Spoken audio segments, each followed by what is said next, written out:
Welcome to my channel spoken English tricks. आज की video में गाइज आप किस तरह से अफर्मेटिव सेंटेंस को नेगेटिव में बनाएंगे, यानी कहां पर आप नॉट का यूज करेंगे, कहां पर डू नॉट, कहां पर डज नॉट का यूज करेंगे, इसके बारे में समझेंगे।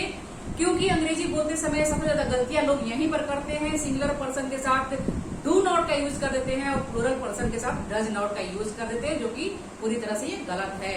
और इसके साथ ही साथ गाइज डिड नॉट के साथ वर्ब के सेकंड फॉर्म का यूज कर देते हैं, जो ये भी गलत है। और गाइज मैं एक बात और बताना चाहती हूँ कि कल मैं एक लड़के से बात कर रही थी जो बीटेक कर रहा है। When I asked about his daily routine, he told, I am wake up। Wake up का मतलब होता है जगना, और इस सेंटेंस का हिंदी हुआ मैं जगना हूँ। पहला सेंटेंस उसने बोला और ये गलत बोला। तो गाइज ये डाउट भी मैं आज की वीडियो में क्लियर करने वाली हूँ। So without any further delay let's get into the video. Affirmative sentence को नेगेटिव सेंटेंस बनाने के लिए गाइज जितने भी ऑक्सिलरीज हैं, यानी आपको पता ही होगा कि am, is, are, was, were, shall, will, do, does, did, can, could, may, might, must, should, would, etcetera, ये जितने भी ऑक्सिलरीज हैं गाइज, इनके बाद में नॉट का यूज किया जाता है। ऑक्सिलरीज यानी कि हेल्पिंग वर्ब है। हेल्पिंग वर्ब के बाद में आप नॉट का यूज करेंगे। और इनमें से कुछ ऑक्सिलरीज हैं गाइज, यानी कि helping verb as a main verb and as a helping verb के रूप में यूज होती हैं। इनके ऊपर मैं वीडियो बनाई हूँ, अगर आप नहीं देखें तो प्लीज वहां पर देख लीजिए। ये वर्ब की वीडियो है, यहाँ पर मैं डिटेल में समझाई हूँ गाइज कि कौन सा ऑक्सिलरीज वर्ब है और कौन सा मॉडल वर्ब है, एंड कौन कौन से वर्ब जो है as a main verb and as a auxiliaries verb के रूप में यूज होती हैं। तो आप यहाँ पर देखिए समझ जाएंगे। आई एम रेडी, ये अफर्मेटिव सेंटेंस है गाइज, आपको यहाँ पर नेगेटिव सेंटेंस में चेंज करना है। I am ready, I am बाद नॉट को लगाएंगे, I am not ready. Negative sentence को गाइज इसलिए समझना जरूरी है कि हम लोग जब अंग्रेजी बोलते हैं तो केवल हाँ में ही बातें नहीं करते हैं, यानी कि मैं तैयार हूँ, मैं वहां जा रहा हूँ, मैं ये करता हूँ, मैं ये करूंगा, इस तरह से ही हम लोग बातें नहीं करते। हम लोग ना में भी बातें करते हैं, यानी नेगेटिव सेंटेंस के साथ भी हम लोग बात करते हैं। जैसे मैं तैयार नहीं हूँ, मैं वहां नहीं जाऊंगा, मैंने नाश्ता नहीं किया। तो ये आपको जानना बहुत जरूरी है कहाँ पर आप नॉट का यूज करेंगे। आई एम नॉट रेडी, यहाँ पर नॉट एम के बाद यूज हुआ है, और ये एम जो है guys as a main verb के रूप में यूज हुआ है। यहाँ पर मैं डिटेल में नहीं बताऊंगी क्योंकि मैं लास्ट वीडियो में बता चुकी हूँ, तो वहां पर आप जाके अच्छे से समझ जाएंगे। एम जो है यहाँ पर मेन वर्ब है, नॉट रेडी, मैं तैयार नहीं हूँ। We are students, we are not, यहाँ पर नॉट का यूज करेंगे। वी आर नॉट स्टूडेंट्स, इस तरह से आप सेंटेंस को बनाएंगे। आई एम नॉट रेडी, मैं तैयार नहीं हूँ। वी आर नॉट स्टूडेंट्स, हम लोग स्टूडेंट्स नहीं है। इस तरह से गाइस ये दोनों जो वाक्य हैं ये नॉन एक्शन वाले वाक्य हैं। यहाँ पर आप थोड़ा सा ध्यान दीजिएगा, ये नॉन एक्शन। नॉन एक्शन का मतलब है कि यहाँ पर कोई काम नहीं चल रहा है। ये जो दोनों सेंटेंस है यहाँ पर कोई काम नहीं चल रहा है। मैं बता रही हूँ कि मैं तैयार हूँ, मैं अपनी स्थिति के बारे में बता रही हूँ कि मैं तैयार हूँ। आई एम रेडी, यहाँ पर कोई एक्शन है? कोई एक्शन नहीं है। दैट्स वाई यहाँ पर जो एम है एज ए मेन वर्ब के रूप में यूज हुआ है।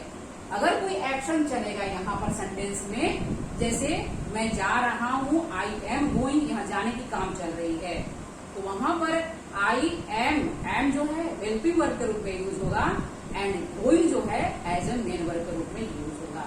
इसको समझने के लिए गाइज वर्ब की वीडियो आप देखेंगे, वहां पर आप अच्छे से समझ जाएंगे। वी आर नॉट स्टूडेंट, हम लोग स्टूडेंट्स नहीं हैं, तो यहाँ पर जो काम नहीं चल रहा, हम लोग बता रहे हैं अपनी स्थिति के बारे में बता रहे हैं, हम लोग स्टूडेंट्स नहीं हैं, तो यहाँ पर कोई काम नहीं चल रहा है। दैट्स वाई ये नॉन एक्शन वाले सेंटेंस है।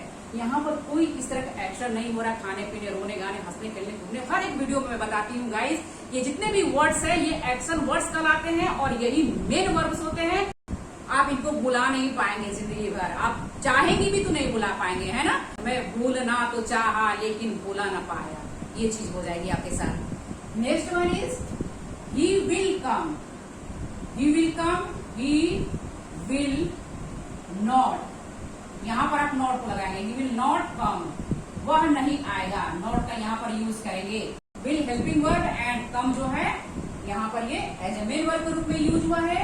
You should go, you should not, not को यहाँ पर यूज करेंगे, यू शुड नॉट गो, तुम्हें नहीं जाना चाहिए। She was playing, she was not playing, यहाँ पर नॉट का यूज करेंगे। She was playing, she was not playing, negative sentence बनाएंगे तो यहाँ पर नॉट का यूज करेंगे। We shall be walking, we shall, यहाँ पर आपको गाइस विशेष ध्यान देना होगा, शैल बी के बीच में आप नॉट का यूज करेंगे। We shall not be walking, इस तरह से सेंटेंस को बनाएंगे। अफर्मेटिव सेंटेंस को नेगेटिव में अगर आप चेंज कर रहे हैं तो शैल और बी के बीच में आप नॉट का यूज करेंगे, क्योंकि बच्चे जो है अक्सर यहाँ पर मिस्टेक करते हैं, शैल बी के बाद में नॉट का यूज कर देते हैं। We shall not be walking, इस तरह से सेंटेंस को आप बनाएंगे। आई हैव बीन रीडिंग, यहाँ पर भी आप ध्यान दीजिएगा, I have been reading, negative sentence में आई हैव, यहाँ पर नॉट का यूज करेंगे, not been, I have not been reading, यहाँ पर नॉट का यूज करेंगे। आई हैव बीन नॉट, ये गलत हो जाएगा, I have not been reading, यहाँ पर नॉट का यूज करेंगे। Then next one is guys, I have eaten, मैं खा चुका हूं, I have eaten, I have not, I have not eaten, इस तरह सेंटेंस को बनाएंगे। हैव के बाद में V3 का यूज हुआ है। आई हैव नॉट ईटन, मैंने नहीं खाया है या मैं नहीं खा चुका हूं, इस तरह सेंटेंस हुआ। आई हैव नॉट ईटन, यहाँ पर नॉट का यूज करेंगे। हेल्पिंग वर्ब के बाद में नॉट का यूज करेंगे। They had slept, they had not, they had not slept, इस तरह से यहाँ पर नॉट का यूज करेंगे। We have 2 cars, we have not 2 cars, इस तरह से बनाएंगे। या आप इसको इस तरह से भी बना सकते हैं, we do not have 2 cars, इस तरह से भी आप सेंटेंस को बना सकते हैं। अगर आपको नेगेटिव सेंटेंस में बनाए कि मेरे पास 2 कार्स नहीं है, वी हैव नॉट 2 कार्स, या आप इस तरह से बोल सकते हैं, we do not have 2 cars, इस तरह से डू नॉट का यूज करेंगे। देन हैव को जरूर आप लिखेंगे यहाँ पर, we do not have 2 cars. ये प्रेजेंट में आप बोलेंगे we do not have 2 cars. अगर आपको पास्ट में बोलना है, वी डिड नॉट लगाएंगे, we did not have, we did not have 2 cars, इस तरह सेंटेंस को बनाएंगे। डिड को लगाएंगे गाइस, और डिड नॉट के बाद में आप हैव को लगाएंगे, ये विशेष ध्यान दीजिएगा। डिड नॉट पॉजिटिव सेंटेंस बनेगा, we had 2 cars, positive sentence ये रहेगा। अफर्मेटिव सेंटेंस भी इस तरह से बनाएंगे, we had 2 cars, affirmative sentence में ये बनाएंगे। और अगर आप इसको नेगेटिव सेंटेंस में चेंज करते हैं, we did not have 2 cars, इस तरह से ये पास्ट की बातें हैं, है ना। यहाँ पर पास्ट में आप इस तरह से बनाएंगे। आई थिंक कि गाइस अब आप समझ चुके होंगे कि इस तरह से हेल्पिंग वर्ब्स के बाद में ही आप नॉट का यूज करेंगे। जैसे डू नॉट का यूज हुआ है, डिड नॉट का यूज हुआ है, हैव नॉट का, यानी हैव यहाँ पर हेल्पिंग वर्ब है, इसके जस्ट बाद में नॉट का यूज हुआ है, हैड के बाद में नॉट का यूज हुआ है, हैव के बाद में नॉट का यूज हुआ है, have not, shall not, was not, should not, इस तरह से विल नॉट, आर, एम के बाद में नॉट का यूज हुआ है। आई होप कि आप समझ चुके होंगे कि ऑक्सिलरी, जितने भी ऑक्सिलरीज वर्ब्स हैं, इनके जस्ट बाद आप नॉट का यूज करेंगे अगर आप नेगेटिव सेंटेंस बना रहे हैं तो। Then next guys, main verbs, यानी eat, laugh, go, run, play, write, teach, ये जितने भी वर्ड्स हैं गाइस, ये एक्शन वर्ड्स कहलाते हैं, इनको मेन वर्ड्स कहा जाता है। और प्रेजेंट इंडेफिनिट टेंस में गाइस अफर्मेटिव सेंटेंस को नेगेटिव बनाने के लिए डू नॉट और डज नॉट का यूज किया जाता है, और इसके बाद में V1 का यूज किया जाता है। तो सबसे पहले मैं आपको ये बता दूं गाइस कि अफर्मेटिव सेंटेंस बनाते हुए, यानी कि अगर आप अफर्मेटिव सेंटेंस को बना रहे हैं तो इसका रूल है सब्जेक्ट प्लस V1। तो V1 में कहां कहां पर आप एस और ईएस को लगाएंगे और कहां पर V1 का सिर्फ यूज करेंगे, यानी बेस फॉर्म का यूज करेंगे। तो आप सबसे पहले इसे समझिए, जैसे सब्जेक्ट अगर सिंगुलर है, नाउन या pronoun, he, she, it, Ram या सीता, किसी एक का नाम, ही, शी, इट, राम, सीता, किसी एक का नाम हो, या ये प्रोनाउंस जो हैं सिंगुलर हैं, नाउन और प्रोनाउन यानी सब्जेक्ट अगर सिंगुलर होगा वहां पर आप एस या ईएस का यूज करेंगे। अफर्मेटिव सेंटेंस में वर्ब के साथ आप यूज करेंगे, सब्जेक्ट लिखेंगे देन वर्ब का के साथ एस या ईएस को यूज करेंगे अगर नाउन या प्रोनाउन सिंगुलर होगा। तो अगर ये नाउन या प्रोनाउन प्लूरल होंगे, जैसे we, I, you and they, Ram and Shyam,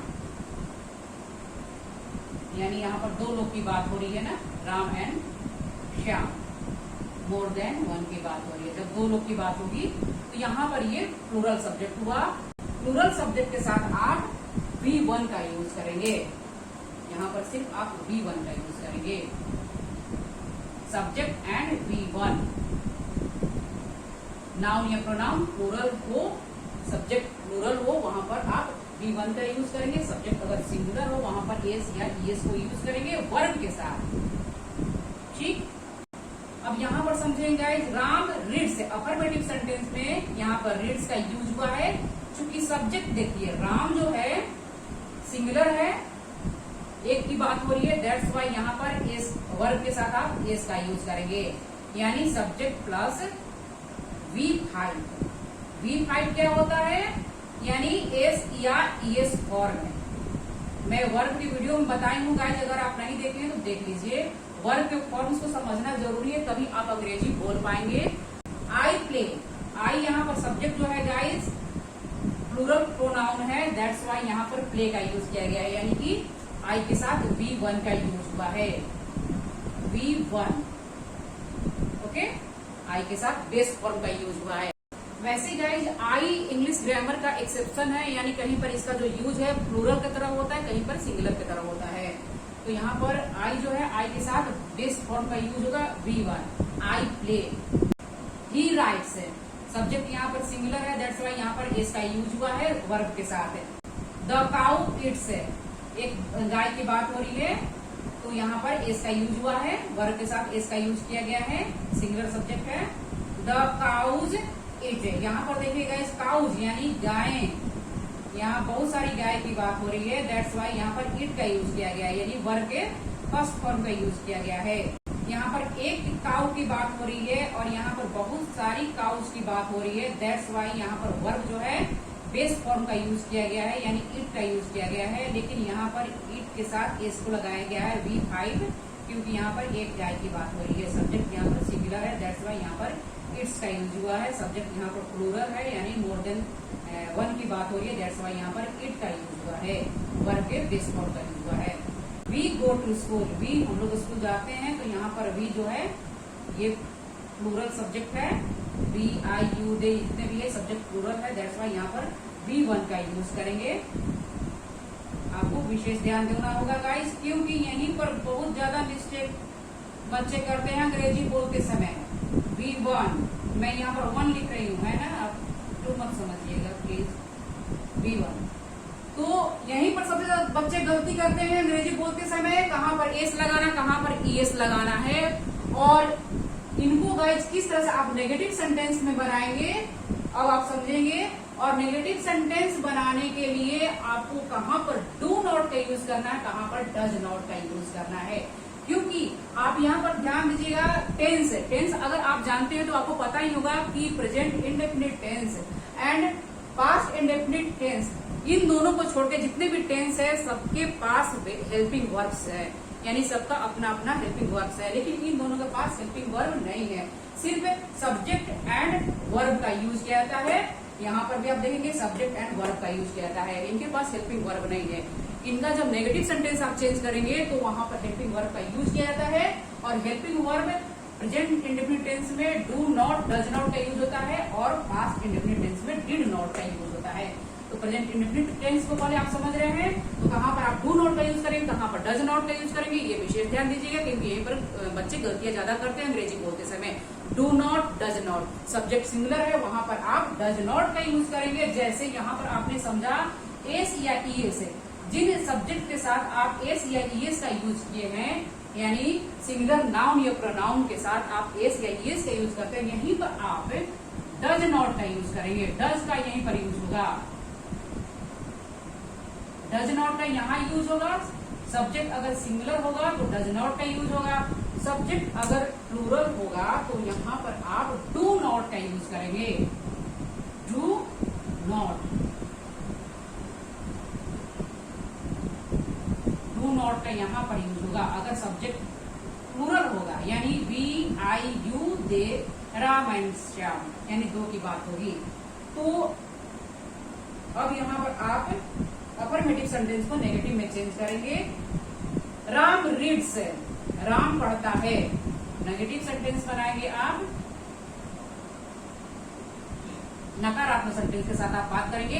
Ram क्या यूज करेंगे, राम सब्जेक्ट क्या है, सिंगुलर है, दैट्स वाई यहाँ पर आप क्या यूज करेंगे, डज नॉट का यूज करेंगे।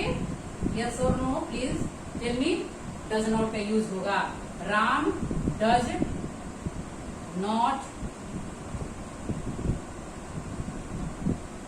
रीड, हाँ, इस तरह से सेंटेंस को बनाया जाएगा। Does not read, does not का अगर आप यूज करेंगे गाइस नेगेटिव सेंटेंस बनाते समय, डज नॉट का अगर यूज होता है तो फिर वर्ब में आप एस या ईएस को नहीं लगाएंगे। डज नॉट, डू नॉट के बाद में आप V1 का यूज करेंगे। ये आप विशेष ध्यान दीजिएगा। डू नॉट के बाद तो वैसे भी V1 का यूज होता है, लेकिन डज नॉट के बाद आप विशेष ध्यान दीजिएगा V1 का यूज करेंगे। एस या ईएस को हटा देंगे, सिर्फ और सिर्फ वर्ब के बेस फॉर्म पर लिखेंगे। जैसे अफर्मेटिव सेंटेंस में यहाँ एस को लगाया गया है, लेकिन अगर आप इसको नेगेटिव सेंटेंस बनाते हैं, डज का यूज कर रहे हैं, ऑलरेडी यहाँ पर ईएस को यूज कर चुके हैं आप, दैट्स वाई यहाँ पर अगेन आप रीड्स नहीं लिखेंगे। विशेष ध्यान दीजिएगा, क्योंकि बच्चे जब अंग्रेजी बोलते हैं राम डज नॉट रीड्स, इस तरह सेंटेंस को बोलते हैं। राम डू नॉट रीड्स, इस तरह से सेंटेंस को बोलते हैं। यहाँ पर विशेष ध्यान देना होगा गाइस।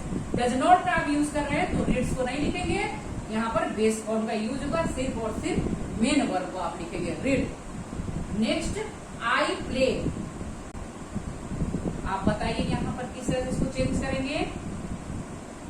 आई चूंकि सब्जेक्ट जो है प्लूरल है, दैट्स वाई यहाँ पर डू नॉट का यूज करेंगे। आई डू नॉट प्ले, इस तरह सेंटेंस को बनाएंगे।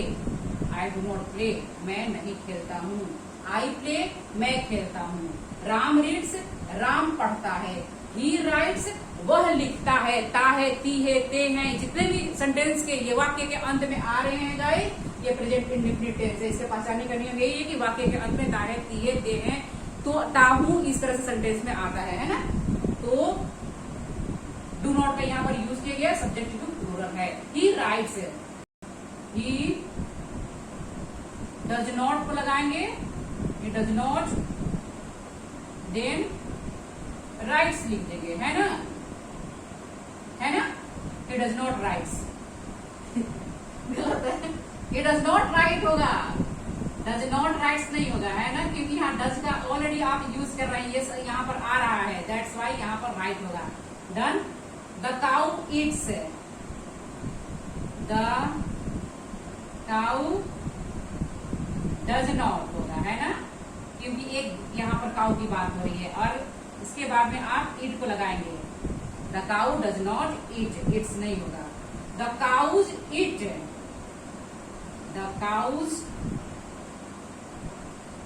डू नॉट को लगाएंगे, क्योंकि यहाँ पर जो है, क्योंकि यहाँ पर बहुत सारी काउ की बात हो रही है ना। द काउज डू नॉट ईट।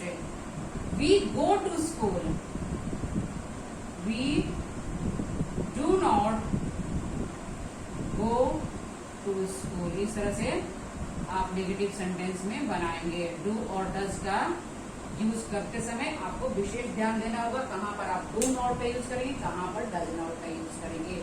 जहां पर आप एस और ईएस को यूज करते हैं वहीं पर आप डज नॉट का यूज करेंगे, और डज नॉट का यूज करते समय आप वर्ब के बेस फॉर्म को लिखेंगे। इट, स्लीप, गो, लाफ, इस तरह से बेस फॉर्म का यूज होगा। और सब्जेक्ट अगर प्लूरल है वहां पर आप डू नॉट का यूज करेंगे, और डू नॉट के साथ वैसे भी बेस फॉर्म का यूज किया जाता है। तो डू नॉट अफर्मेटिव सेंटेंस में भी V1 का यूज किया जाता है, और यहाँ पर भी V1 का यूज होगा। आई होप कि गाइस आप समझ चुके हैं। तो पास्ट इंडेफिनिट टेंस के बारे में थोड़ा सा समझेंगे। पास्ट इंडेफिनिट टेंस में गाइस सब्जेक्ट प्लस V2 यानी वर्ब के सेकेंड फॉर्म का यूज किया जाता है, पास्ट फॉर्म का यूज किया जाता है V2। एंड अगर आप नेगेटिव बनाएंगे अफर्मेटिव सेंटेंस को तो डिड नॉट का यूज किया जाता है, और डिड नॉट के बाद में V1 का यूज करेंगे आप। जैसे गो, वेंट, वेंट का यहाँ पर यूज होगा। ईट, एट, एट का यहाँ पर यूज होगा। Laugh, laughed, play, played, played का यहाँ पर यूज होगा। यानी कि आप पास्ट फॉर्म का यूज करेंगे, पास्ट फॉर्म यानी सेकेंड फॉर्म का यूज करेंगे। तो अफर्मेटिव सेंटेंस को already I have written. Affirmative sentence में सब्जेक्ट प्लस V2, V2 यानी कि आई वेंट, आई वेंट, मैं गया। पास्ट की बात आप बता रहे हैं, ये काम कंप्लीट हो चुका है ना। मैं गया, I went. He laughed, they did it, उन लोगों ने इसे किया। They did it, the teacher taught us, यानी टीचर ने हम लोगों को पढ़ाया। इस तरह से गाइस ये जितने भी ये सेंटेंसेस है ये पास्ट इंडेफिनिट टेंस के हैं, और इनके साथ यानी सब्जेक्ट के साथ V2 का यूज किया गया है। आप विशेष ध्यान दे सकते हैं। यानी गो नहीं, वेंट को लिखा गया है यहाँ पर। Laughed and did, do did, second form taught, ये V2 का यहाँ पर यूज हुआ है, सब्जेक्ट प्लस V2। अब आप इनको नेगेटिव सेंटेंस में बनाएंगे, यानी कि आई वेंट, आई वेंट को मैं गया, आई वेंट मैं गया, मैं नहीं गया। इस तरह से आपको अंग्रेजी में बोलना है, मैं नहीं गया। आई डिड नॉट को यूज करेंगे यहाँ पर। I did not go, I did not go. इस तरह से सेंटेंस को बनाएंगे। सब्जेक्ट एंड डिड नॉट के साथ V1 को लगाएंगे। ये स्ट्रक्चर होगा नेगेटिव सेंटेंस का। पास्ट इंडेफिनिट टेंस का नेगेटिव सेंटेंस बनाएंगे तो डिड नॉट को यूज करेंगे एंड बेस फॉर्म को यूज करेंगे। बेस फॉर्म को क्यों यूज करेंगे? इसलिए कि यहाँ पर ऑलरेडी डिड का यूज हुआ है, और did guys do, did, done, ये V1, V2, V3। डू का मतलब होता है करना, डिड इसका पास्ट फॉर्म हुआ, और डन इसका पास्ट पार्टिसिपल थर्ड फॉर्म हुआ। तो ऑलरेडी यहाँ पर आप देखेंगे डिड का यूज हो चुका है, यानी कि सेकेंड फॉर्म का एक जगह यूज हुआ है।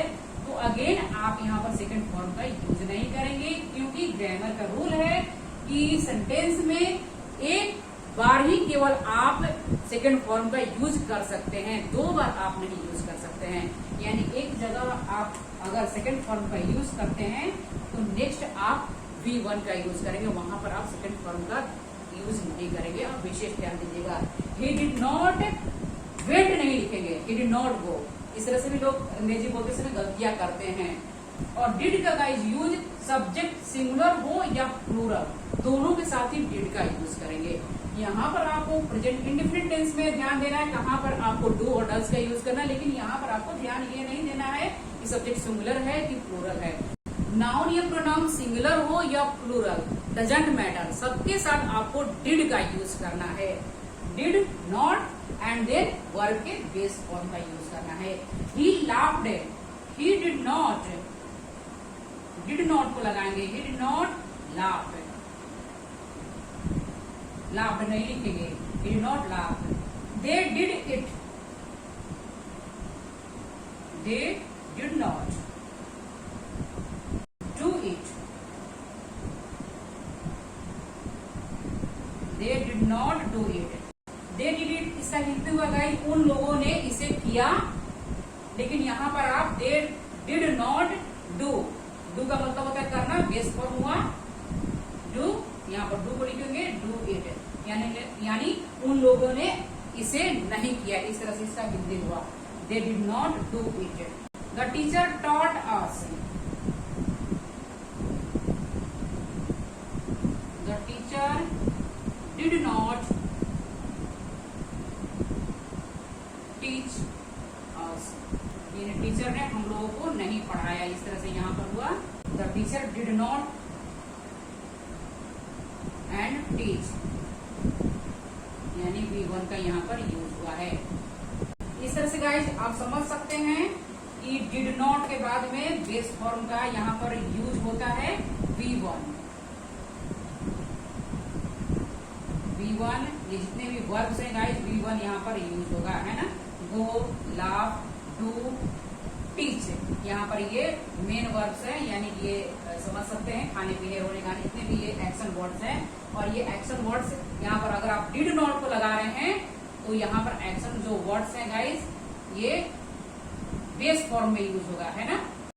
आई होप कि गाइज अब आप समझ चुके हैं कहाँ पर do not, does not and did not का यूज किया जाता है। डिड नॉट का पास्ट इंडेफिनिट टेंस में यूज किया जाता है, एंड अगर आप इसका नेगेटिव सेंटेंस बना रहे हैं तो डिड नॉट का यूज करेंगे, सब्जेक्ट जो भी हो डजंट मैटर, डिड नॉट का यूज करेंगे। अफर्मेटिव सेंटेंस में आप सब्जेक्ट प्लस V2 का यूज करते हैं, वर्ब के सेकंड फॉर्म का यूज करते हैं, लेकिन अगर आप नेगेटिव सेंटेंस बनाते हैं तो डिड नॉट के बाद में V1 का यूज करेंगे। एंड देन यहाँ पर गाइज डू और डज का यूज किया है। और एक बात मैं और बता दूं गाइज कि अगर आप अपने डेली रूटीन के बारे में किसी को बता रहे हैं कि मैं इतने बजे उठता हूँ, ता हूँ, ये प्रेजेंट इंडेफिनिट टेंस है, और प्रेजेंट इंडेफिनिट टेंस का रूल है गाइज कि यानी सब्जेक्ट अगर प्लूरल है तो बेस फॉर्म का यूज किया जाएगा, वहां पर इज, आर, एम का यूज नहीं होता है, यानी आई वेकअप होगा, इसके साथ आई एम वेकअप नहीं होगा, ये सेंटेंस पूरी तरह से गलत हो जाएगा। आई एम वेकिंग अप होगा, वो कहां पर होगा, अगर आप यहाँ पर प्रेजेंट कॉन्टिन्यूअस टेंस की बात कर रहे हैं, और इसका अर्थ भी चेंज होगा गाइस कि मैं जग रहा हूँ, मैं जग रहा हूँ, आई एम वेकिंग अप, इस तरह सेंटेंस होगा। लेकिन आप तो अपना डेली रूटीन बता रहे हैं ना कि मैं जगता हूँ, मैं पढ़ता हूँ, मैं रोज नहाता हूँ, तो ये ताहू ताहू आ रहा है, तो यहाँ पर आपको क्या करना है कि आई के साथ सिर्फ और सिर्फ बेस फॉर्म का यूज करना है, यानी V1 का यूज करना है। आई वेक अप, इस तरह से बोलेंगे। आई हैव ब्रेकफास्ट, मैं ब्रेकफास्ट खाता हूँ, मैं रोज नहाता हूँ। I take a bath daily, इस तरह से आई के साथ बेस फॉर्म का यूज करेंगे, एंड इज, आर, एम का यूज नहीं करेंगे। अगर आप प्रेजेंट कॉन्टिन्यूअस टेंस बना रहे हैं, यानी कि इस तरह से बता रहे हैं जो काम कर रहे हैं, और उसके साथ आप बता रहे हैं कि मैं इस काम को कर रहा हूँ, तो वहां पर इज, आर, एम का यूज किया जाता है एज ए हेल्पिंग वर्ब के रूप में। देन मेन वर्ब के साथ आप आईएनजी का यूज करेंगे। आई एम वेकिंग अप, मैं उठ रहा हूँ। यहाँ पर आप बोलते हैं आई एम वेक अप, तो ये अर्थ ही चेंज हो गया ना, ये गलत पूरी तरह से हो गया। मैं उठना हूँ, इस तरह से हो गया, मैं उठता हूँ, आई वेक अप, मैं उठ रहा हूँ, आई एम वेकिंग अप। लेकिन उठ रहा हूँ तब आप बोलेंगे जब आप उठ रहे हैं और बोल रहे हैं कि मैं उठ रहा हूँ, है ना। लेकिन अगर आप अपना डेली रूटीन के बारे में बात करते हैं कि मैं उठता हूँ, मैं ये करता हूँ, मैं खेलता हूँ, मैं एक गिलास दूध पीता हूँ, I take a glass of milk daily, तो ये प्रेजेंट इंडेफिनिट टेंस है, और यहाँ पर इज, आर, एम का यूज नहीं करेंगे। इज, आर, एम का यूज करेंगे तो सेंटेंस गलत हो जाएगा गाइज। इसके साथ ही साथ गाइज मैं इस डाउट को भी क्लियर कर दूं कि अगर आप अपना डेली रूटीन के बारे में बता रहे हैं किसी से कि मैं इतने बजे उठता हूँ, मैं ये करता हूँ, मैं खेलता हूँ, मैं नहाता हूँ, मैं ब्रश करता हूँ, मैं इतने बजे सोता हूँ, मैं स्टडी करता हूँ, तो इसके साथ ताहू ताहू आ रहा है, इसके साथ आई, और आई के साथ आप V1 का यूज करेंगे, यानी सब्जेक्ट जो है प्लूरल है, यहाँ पर आई है, और आई के साथ आप बेस फॉर्म का यूज करेंगे, यानी वर्ब के फर्स्ट फॉर्म का यूज करेंगे। इस तरह से present indefinite tense, past indefinite tense, future indefinite tense, जितने भी टेंस होते हैं गाइस, इनको समझना बहुत जरूरी है। अगर आप अंग्रेजी सीखने जा रहे हैं तो सबसे पहले आपको टेंस की जानकारी लेना होगा, ताकि आप अंग्रेजी सीख पाएंगे, बोल पाएंगे। टेंस यानी समय,